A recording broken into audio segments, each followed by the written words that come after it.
Hey, what is going on, guys? InfinityDOK here with another video. This one's about the Scorpio. April 6, Digital Foundries released specifics about the next Xbox One console. Now, the specs are quite intensive. Most of it I don't know what it means. Just I know that's more powerful than any other system ever built. If you want a more in-depth overview about the console specs, what technology it has inside, I recommend you going directly to the Digital Foundries article, which I will link down in the description.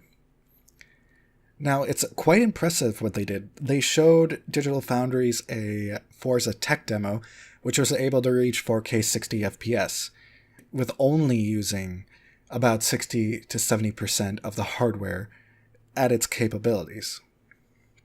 When you up the game to about PC Ultra settings equivalent, it is using about 80 to 90%, still running at the gorgeous 4K 60 FPS.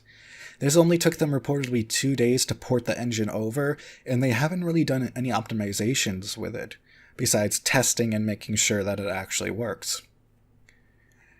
And this was just reported not too long ago, but it will support FreeSync. FreeSync is a PC perk that allows less screen tearing. Right now it's only on monitors, but it's supposed to release on TVs next year.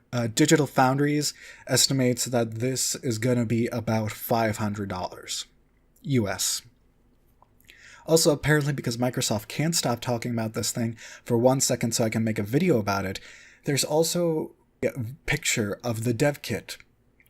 Dev kits are for developers to build their games up on it. Apparently you can switch it up so that it can represent the Xbox One, Xbox One S, and of course the final Scorpio product.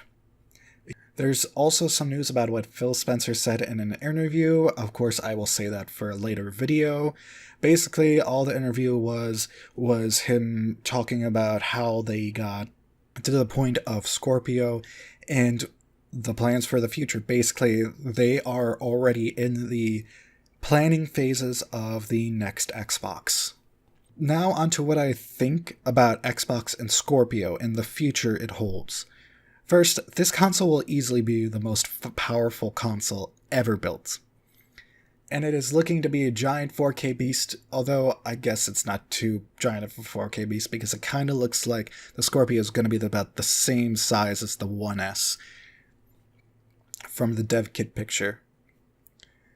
Also, those who are saying 4K is not really big, that's not really the case anymore.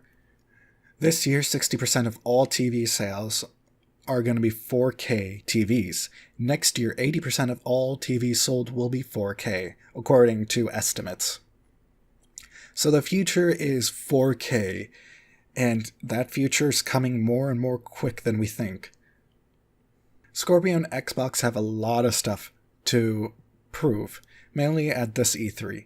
Personally, I'm content with the lineup. Sea of Thieves, Below, State of Decay, Crackdown 3, Cuphead, and Forza 7 as the 2017 lineup.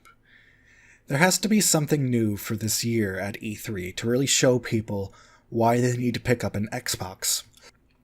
Also, if they don't show anything new for 2017, they have to show something for 2018, because right now we only know that probably another Horizon game will come out for it, and another Halo game.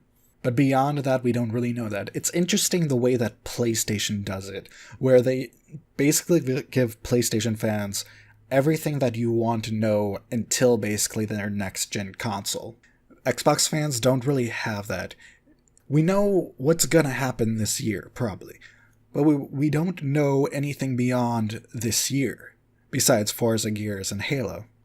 Of course, Microsoft doesn't want another repeat of Scalebound.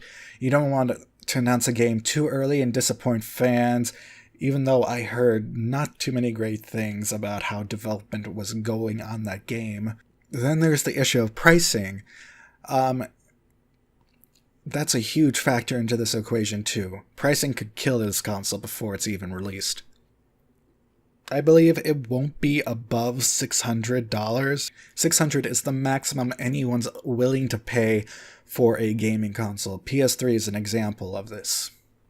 $500 USD seems much more reasonable because of the hardware and the specs and what console buyers are willing to pay. It's very interesting what all three of these console makers are doing, Nintendo, Sony, and Microsoft.